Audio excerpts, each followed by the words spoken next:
I am the Tofu Golem. Please enjoy the video. In this video, I will show you how to replace a cabin air filter.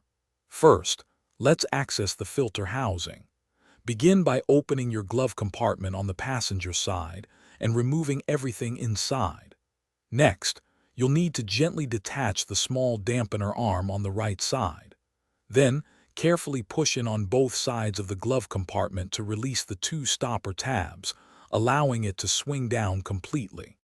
With the glove compartment fully open, you will see a rectangular plastic housing cover. This is where your cabin air filter resides. Press the two small clips on either side of this cover to release it, then pull it straight off. Now, carefully slide the old filter out of its tray. Pay close attention to the airflow arrow on the old filter. This is crucial for correct installation of the new one. Now it's time to install your brand new cabin air filter. Remember that airflow arrow. Make sure the arrow on your new filter points downwards, just like the old one did. Gently slide the new filter into the tray until it's fully seated and secure.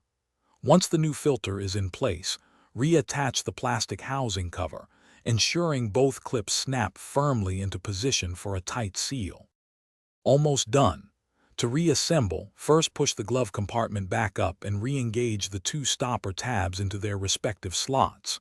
Next, reconnect the small dampener arm on the right side of the glove compartment. Finally, close the glove compartment completely. Turn on your vehicle's air conditioning or heating system to ensure everything is working correctly. You've successfully replaced your cabin air filter. Thanks for watching. Consider subscribing if we helped you today.